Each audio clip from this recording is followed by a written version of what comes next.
Comunque Martina, forte sta ragazza, ha uno stile tutto suo, poi questo electropop molto interessante. Allora, questo brano vabbè, è molto semplice. Se volete farlo originale dovete mettere il capotasto sul primo, perché lei lo fa in si bemolle. Avete presente come funziona il capotasto? Se volete ci sono dei link che ho fatto su come funziona il capotasto e le tonalità così, però se avete bisogno lo rifaccio. Quindi questo brano all'inizio è molto elettro, quindi c'è una base, oppure se volete ascoltiamolo un po'. È tutto in La, in realtà è un Major 7, però lasciamo stare la La, quindi tutta questa base. Mi ricorda molto Samuele Bersani, non Bersani, Samuele dei Subsonica, del gruppo dove fa solo DJ.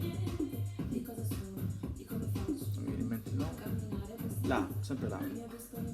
Cosa potete fare? La.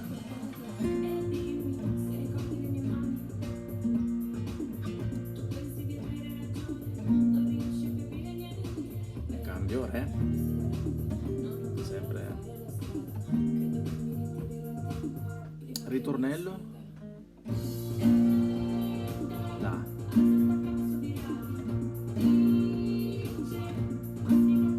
Re.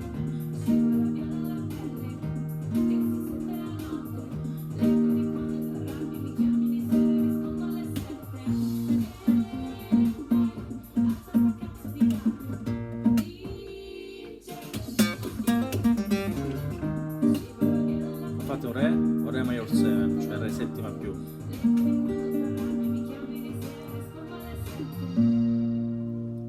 Ho preso la chitarra. Che è questo brano? Che è questo brano?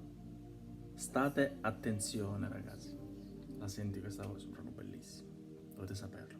Chi l'ha scritto e chi poi l'ha cantato, l'ha interpretato.